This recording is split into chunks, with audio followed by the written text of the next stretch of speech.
Today's story starts with our protagonist standing before a goddess, sword in hand.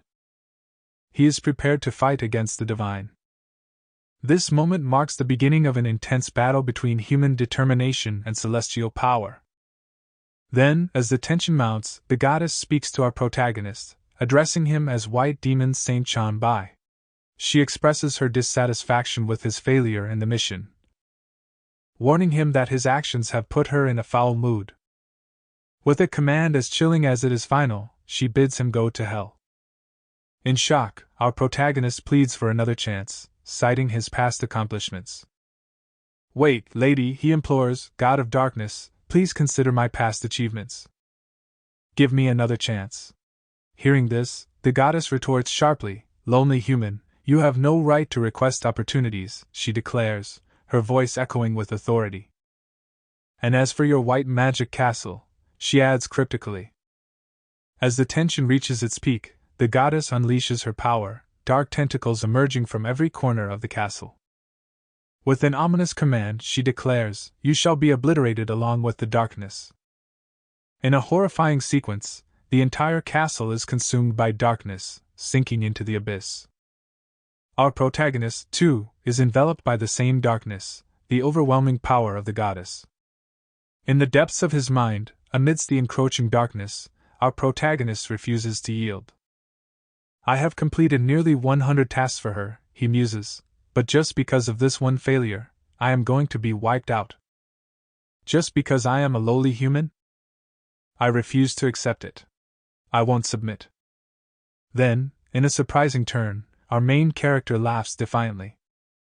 Dark bitch Heloise, he sneers, I will defy you. With an audacious gesture, he shows his defiance to the goddess. But his defiance is short-lived as the goddess, unfazed, steps on him, and he shrinks into the abyss of darkness.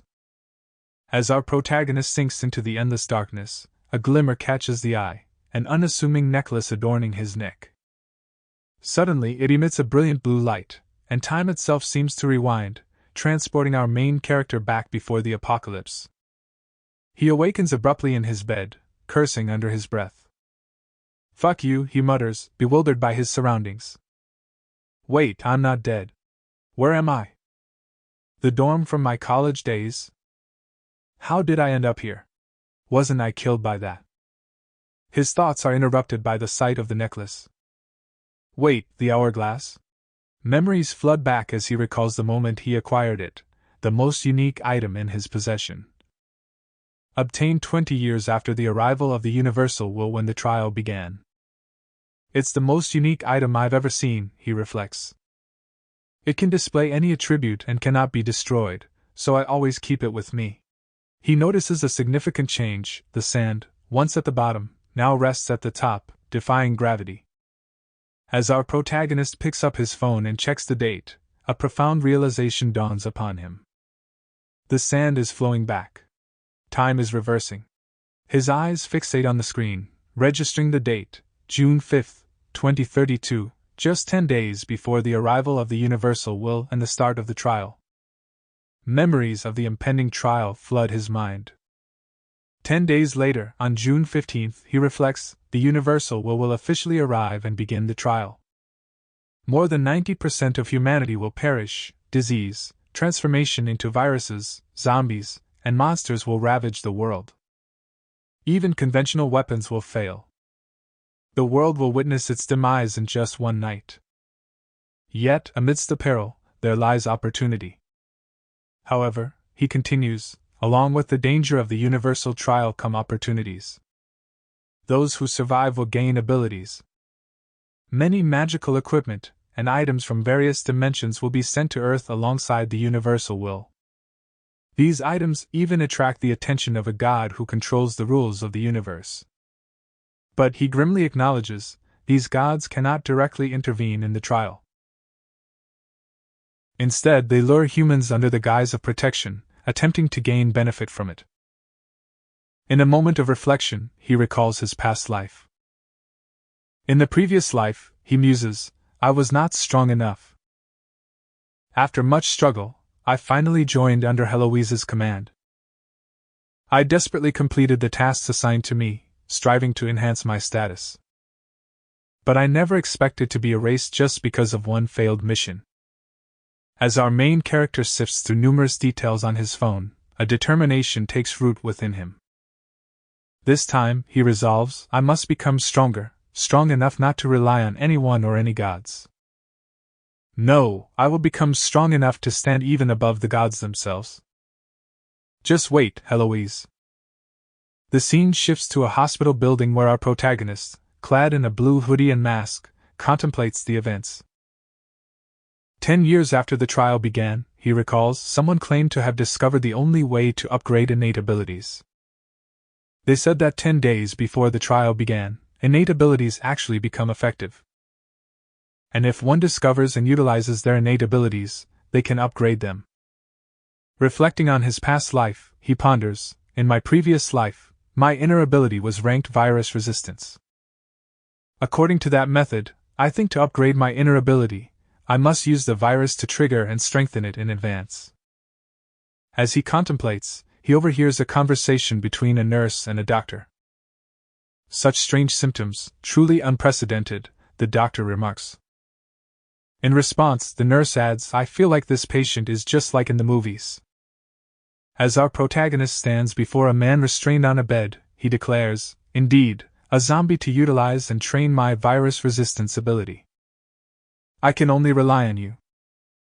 With the help of a syringe, he extracts some of his own blood, stating, this should be enough for me to trigger my inner ability. Back in his dorm room, he notices the absence of others and muses. I know they stayed up all night.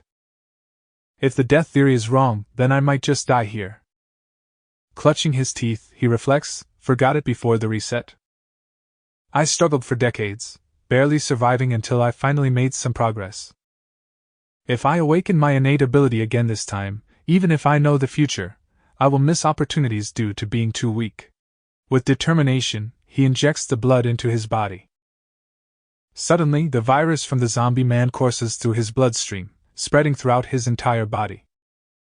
Veins bulge, revealing the transformation within him. Holding his hand, our protagonist contemplates, to start over and still be weak. I might as well just die now. Suddenly, our protagonist finds himself facing the goddess once more. Come on, Chen Bai, she urges, give up your resistance and embrace the darkness.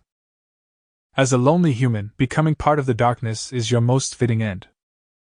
Struggling to stand, our protagonist defiantly declares, Heloise, I will conquer you. How could I fall here? Later, we see our protagonist, resembling a zombie, laboring on the balcony. His roommate enters the room, calling out, what's going on, Chen Bai? Suddenly, our protagonist snaps back to reality, responding, you're back. I'll go wash my face. In the bathroom, our protagonist stares at his reflection in the mirror, contemplating. It worked. The theory was correct. The zombie virus didn't kill me. My ability has upgraded successfully.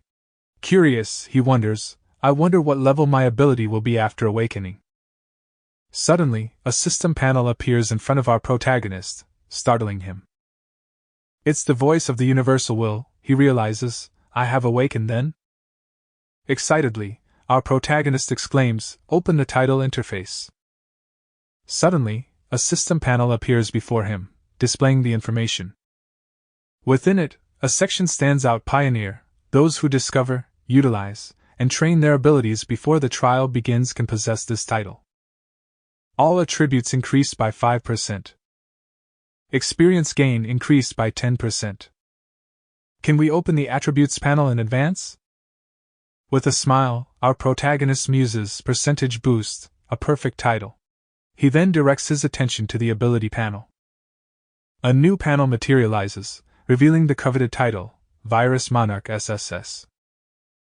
We learn that our protagonist possesses the ability, Virus Monarch, the most powerful ability in the virus element. It grants him the power to observe, utilize, manipulate, transform, and even create viruses at will.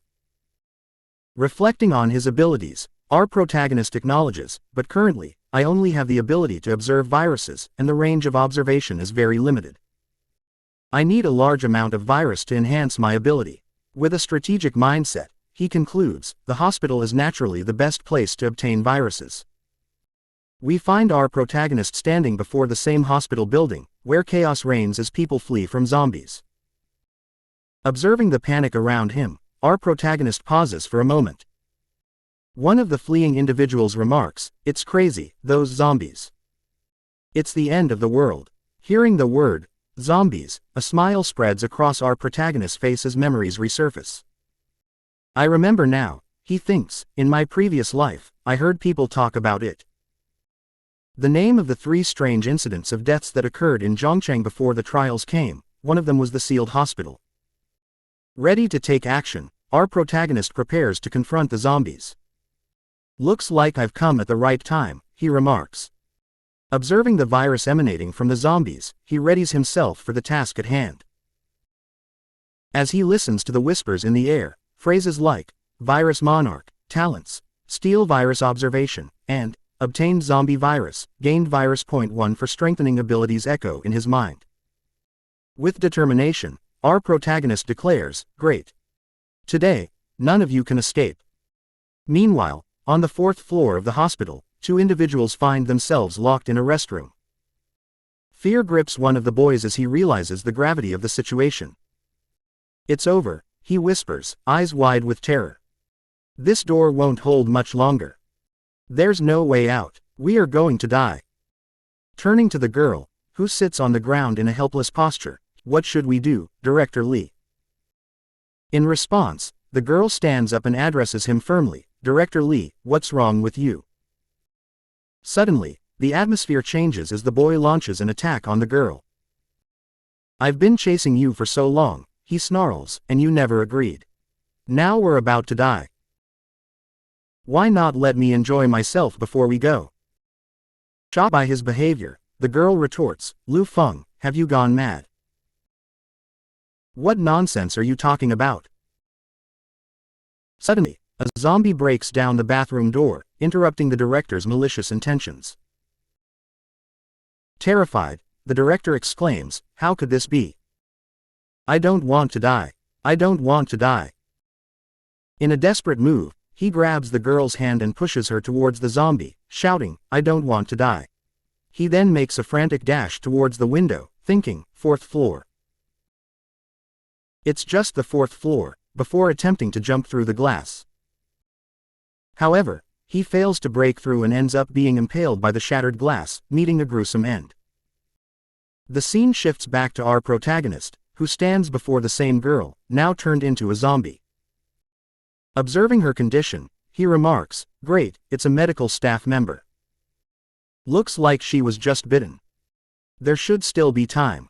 He then activates his virus observation ability. Observing the virus within the infected girl, our protagonist contemplates, "The military will soon arrive to seal off this place. I need someone who understands the hospital to lead the way. Let's try to extract all the zombie virus inside her. Let's see if we can stop her from turning into a zombie." Suddenly, the girl regains consciousness. Seeing this, our protagonist thinks, "It worked." The girl then thanks him, "Thank you." Holding her hand, our protagonist notes, "It seems you haven't completely lost consciousness." The girl, aware of her situation, replies, "I know what happened." Seizing the moment, our protagonist tells her, "I need your help with something now." Chest, the girl responds, "No problem, but I want to get some clothes first." Without wasting time, the protagonist begins dragging her, saying, "There's no time. Just take me to the place in your hospital with the most viruses." The scene shifts to the hospital laboratory. The girl explains to our protagonist, "The laboratory is where the hospital has the most viruses. All clinical samples from patients are tested here." Hearing this, our protagonist responds, "This should be enough." He then begins mixing various virus samples together in a glass jar. Concerned, the girl asks, "What are you planning to do?" "Quiet," he instructs her firmly. Our protagonist then absorbs all the viruses from the glass jar, and notifications start appearing in his mind. Ding, initial acquisition of hepatitis virus, gain virus point. Ding, acquisition of influenza virus, gain virus 0.7 points. Ding, initial acquisition of herpes virus, gain 9 virus points. Ding, initial acquisition of HIV virus, gain virus point. Our protagonist sees his hand enveloped in an unknown light. He thinks to himself, all observed. Next is, strengthen the zombie virus with all the viruses. Our main character focuses on the various viruses within his body, identifying them as sister virus, dark light virus, decay virus, T virus, and cocci virus. As he assesses the situation, he realizes, it seems the most beneficial for enhancing my strength at the moment is the dark light virus. Concentrating on the dark light virus, he understands. This is a virus primarily focused on dividing and evolving. Just then, the girl interrupts his thoughts, warning, zombies are coming at the door. The protagonist quickly responds, don't move from here. Suddenly, he moves at the speed of light, grabbing the neck of a zombie. He marvels at his newfound strength, thinking, faster than before. This zombie probably weighs above 150 pounds, but it doesn't feel difficult at all. Our main character declares, this is a good opportunity to test the new ability on you. Dark tentacles emerge from his hand, enveloping the zombie in an instant. He hears the universal will announce, evolution, devour. Flexing his right hand, he thinks, very good. Observation speed is fast and I feel some stamina recovery. Witnessing this, the girl is terrified and stammers, you just. Without letting her finish, our protagonist asks, what's wrong? She replies, you saved me. I trust you won't harm me. I will help keep your secret. Hearing this, he extends his hand and says, all right, my name is Chen Bai. In return, the girl introduces herself, my name is Su Shin. Our main character hears someone approaching and quickly tells the girl, the military and police are here. They must have sealed off this place and are clearing out the zombies. We should leave too. The scene shifts to our protagonist and the nurse girl running. He instructs her, take me to the rooftop. We will leave from there. The girl replies, can't we just leave directly? We haven't turned into zombies. He responds firmly, I don't have time to be isolated and questioned. Suddenly, a huge evolved zombie appears in front of them. Seeing this, our protagonist says, this is bad. The girl, shocked, stands frozen in fear. After that, a mutated zombie attacks our protagonist, injuring his hand. He thinks to himself, interesting, it's actually a mutant. I wonder what kind of evolution the black light virus will produce by observing you. As the mutated monster attacks again, our protagonist avoids the attack by jumping above the monster, kicking it back, and landing on the ground, skillfully dodging its next move. Landing on the ground, our main character quickly picks up a zombie from the ground and absorbs the virus from it, saying, it seems its quality is on par with mine. Then, he unleashes his tentacles and attacks the mutated monster. Then we see our main character distance himself from the monster. After a brief moment, the monster falls to the ground, but suddenly wakes up again. Seeing this, our protagonist says, no, this won't cause any effective damage. It's going to take a lot of time to deal with. Then the nurse girl breaks a glass and picks up an axe, throwing it to our main character. At the same time, the monster attacks our main character with its claw. He avoids the attack and catches the axe in the air, saying, well done, Su Sha. Our main character then cuts the monster with the axe and says, come on, let's finish this quickly. He continues to avoid the monster's attacks, exclaiming, go to hell. As he strikes again. But suddenly, the monster lands a hit on our main character. Seeing this, the nurse girl gets scared as the monster tries to open our main character's stomach with its hand. Our protagonist thinks, there's no choice but to fight when you're on the brink of death, and then shouts, that's great. Want to tear me apart? Then, suddenly, from our main character, a multitude of tentacles emerge, covering the evolved monster. A system notification echoes in his head, evolution, devour. Afterward, our main character says to the monster, now you're scared. It's too late. He then devours the evolved monster. Seeing this, the girl says, great, Chen Bai. A notification sounds in his head, mutant consumed, second stage clawed zombie. Black light virus transformation in progress. We see our main character's hand transform into a claw as the notification sounds again. Obtain clawed zombie ability, bone claws. Seeing his transformation, our main character thinks, devouring and then evolving the black light virus. He then says out loud, the black light virus was indeed correct. Then, a lot of soldiers holding guns towards our main character interrupt his thoughts. One soldier shouts, "Are those over there living people? Please raise your hands." Seeing this, our main character becomes alert. The soldier speaks again, "I will count to 3. If there is no reaction, we will shoot." The soldier starts counting, 3, 2, 1. Then the soldiers order the others to shoot our protagonist. Seeing the situation, our main character grabs the girl and runs. As bullets fly towards them, the girl shouts, "Right up ahead." There is a safe passage that leads to the rooftop. But seeing the bullets hitting his body, the girl says to our main character, "Chen Bai, you've been shot." Our protagonist replies, "I know, don't speak, don't move around." The scene shifts to the building's rooftop. Our main protagonist opens the door to the rooftop and asks the girl, "Where is your home?" The girl replies, "Ringfang neighborhood, North 4th Road, Nanbai Street." Our protagonist says, "Okay." Then our protagonist suddenly jumps from the roof of the hospital building. The scene shifts to the girl's home where our protagonist and the girl enter her room. The girl says to our protagonist, "The bathroom is over there. Let me help you clean and dress your wound." Hearing that, our protagonist responds, "The bullet didn't stay inside, so it's almost healed. It's okay." The girl insists, "No, I have to take a look." Our protagonist, seeing her determination, replies, "All right." After saying that, our protagonist took off his clothes. Seeing that, the girl blushed and said, "Look, there are still traces here." She examined his body and said, "Here on your stomach and chest. It hasn't fully healed yet."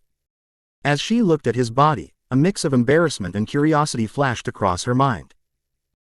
She felt a strange blend of admiration and something more personal, something she didn't quite understand but couldn't ignore. You can imagine what she was thinking. Seeing the girl, our protagonist says to the nurse, "If I eat you, will I recover immediately? What do you think? Want to sacrifice yourself?" Hearing that, the girl is taken aback and replies, "You won't eat me. You would have already eaten me if you were going to." Suddenly, our main character holds her tightly, close to him, and says, "You're wrong. I didn't miss you earlier because the environment was not quite suitable." He begins to tear off her clothes and says again, "What do you think? Are you willing to be eaten to help me recover?" The girl looks away, her cheeks flushed, and murmurs, "Just clean it up. It's good." Then our protagonist kisses her, and the scene becomes intimate as they embrace in the bathroom. Then we see our main character's phone lighting up with numerous WeChat messages popping up. One message reads, "Chen Bai, where are you? Song Jae, the school beauty, is looking for you." Another message follows, "Hey, are you dead? Your roommate said you went to Zhongcheng First Hospital." The scene shifts, showing Chen Bai walking down a quiet street, holding a bag of breakfast. He thinks to himself, "The things that happened in Zhongcheng before the trial are really giving me a headache. The sealed hospital, the suburban bombing, and the monster slaughterhouse. There's so little information about these events. Nobody seemed to care much back then, they were just occasionally mentioned in casual conversations." Chen Bai's thoughts are interrupted by the ringing of his phone. He picks up the call, saying, "Su Sha, I've brought breakfast. I'll be back soon." On the other end, his first girlfriend responds, "Chen Bai, 2 people came looking for you. They said Song Zaichong wants to see you." Chen Bai raises an eyebrow, "Oh, Song Zaichong." His girlfriend continues, "They don't look like good people to me. If they say Song Zaichong wants to see you, it's probably a scam. Song Zaichong is the queen of Zhongcheng. What should I do?" Chen Bai thinks for a moment before replying, "They're not lying. Tell them to wait outside." She hesitates but then agrees, "Okay, sure." Chen Bai takes a look at his phone messages and missed calls, thinking to himself, Song Zichong is the mother of Song Jae, a classmate of mine who had some entanglements with me. Looks like the young miss wants to see her mom. Interesting. And since Song Zichong could find her way to Su Shin's place, she knows something. It's necessary to go and meet her. The scene shifts to a suburban freezer warehouse. Chen Bai thinks, Song Zichong rose from rags to riches, becoming the richest person in Zhongcheng. Her influence spans both legitimate and illicit enterprises. After the trial arrival, she awakened as an A-level talent, swiftly building her own power. One of Song Zichong's men says to Chen Bai, Mr. Chen, over here. Chen Bai thinks, eventually, she unified Zhongcheng amidst the fierce competition, truly deserving the title of Zhongcheng Queen. She was someone I could only look up to in my past life, but things are different now. If I can recruit her to my side, there will be much more I can do during the interval before the trial. The subordinate from earlier bows and says to Song Zichong, Miss Song, Chen Bai is here. Song Zichong gives a hint towards Chen Bai and says, I'm sorry to have you come here, but I really could not get away. Chen Bai responds, is there something you want to see me about? And don't worry, guys, this girl will be his second girlfriend. No, I mean his slave. In the future, I mean. The girl comes close to our main character and says, I called you because Xiao Zhe ran home, saying you were out of contact at Zhongcheng First Hospital and asked me to help. I called you here to see what kind of man can make Xiao Zhe so nervous. What's so charming about him? In response, Chen Bai says, I don't like beating around the bush, so what's your real purpose, Auntie Song? Hearing that, the girl says, you are quite straightforward, so I won't beat around the bush either. How about being mine? If you also like Xiao Zhe, being my son-in-law is not out of the question. Chen Bai responds, I don't think you have a reason to get me. She replies, seeing your heroic performance at the hospital, anyone would develop feelings. Hearing that, Chen Bai is shocked by the mention of the hospital. Chen Bai questions her, I remember destroying the hospital's surveillance and power supply. How did you know and how did you find me so quickly? Don't misunderstand, Auntie Song. The girl responds, at least during the time from the lobby to the monitoring room, my people could still trace you. Conveniently, I have someone in the hospital. She then shows Chen Bai her chat with Alan and plays a video of him dragging the nurse girl by her hand. She continues, my luck has been pretty good. Among the survivors brought out from isolation by the troops this morning, I found a colleague of Su Shin who was quite familiar, Lu Feng. Chen Bai recalls the moment at Su Shin's house the night before and asks his girlfriend, there was a guy named Lu Feng in the bathroom, right? He not only tried to rape you but also pushed you towards the zombie. Su Shin replies, yeah, after pushing me towards the zombie, he tried to escape by jumping out the window, but he was grabbed by the zombie and smashed his head through the glass. He didn't move anymore. Chen Bai says, the one hanging on the window, I thought that was a dead person. Su Shin responds, it's best if he's dead. I hate him so much. Chen Bai replies, yeah. Song Zichong interjects, I feel much better now. Shall we continue, Chen Bai? Chen Bai says to her, let it go. I really didn't expect you to be so intense the first time. That scream just now was crazy. The girl replies, I am sorry. Chen Bai reassures her, it's okay. There's plenty of time in the future. Then, she suddenly comes to the top of Chen Bai's body and says, no, today I want to satisfy my lifesaver. Then we come to the present. Chen Bai says to Song Zichong, Auntie Song, can you tell me where the isolated survivors are? Song Zichong responds, be my man, and I will tell you. What do you say? Chen Bai retorts, you are underestimating me, Auntie Song. Hearing that, Song Zichong smiles and says, true, with just this piece of information, I can't match your scale, but I can still. Chen Bai, standing in front of a building, cuts her off, no, you have misunderstood. What I mean is, you know too little about me. If you knew more, you would understand that I can't be your man. Instead, it's you who should be mine. As he finishes speaking, Chen Bai reveals his claws. Seeing this, Song Zichong exclaims, is this a mutation of the zombie virus? Suddenly, Song Zichong's security steps in front of her defensively. Chen Bai says, "Wrong. Be my woman, and I will tell you what this is." "What do you say?"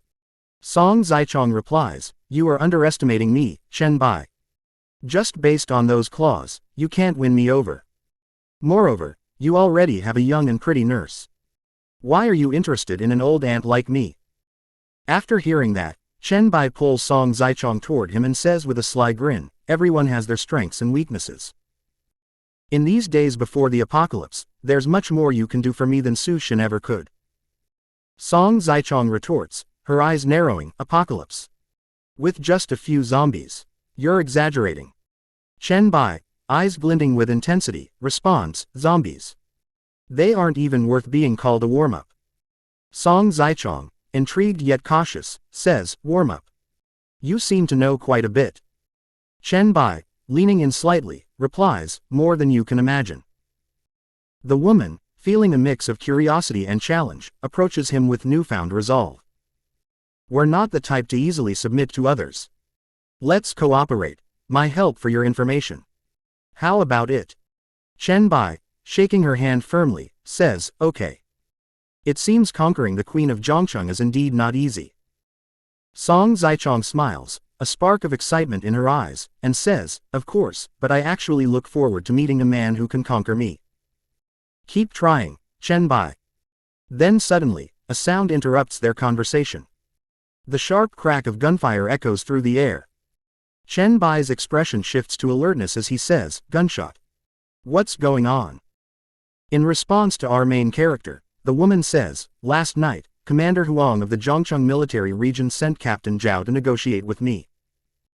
They requested some refrigerated warehouse space to store live zombies and survivors rescued from the isolated hospital.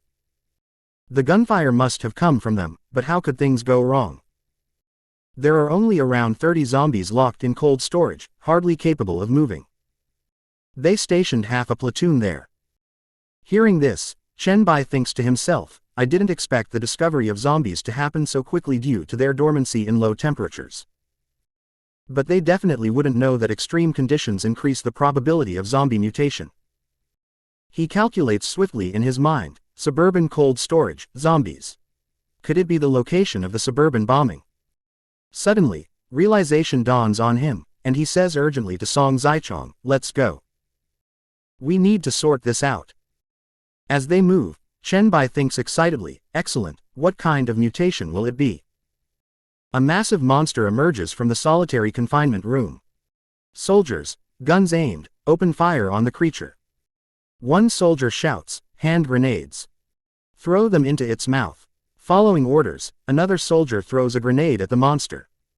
The explosion erupts, but the creature emerges uninjured and furious. Seeing this, Captain Zhao shouts, "Our weapons can't cause effective damage. Everyone form groups with the people around you and spread out. Attack the monster separately. We must hold out until reinforcements arrive, understood?"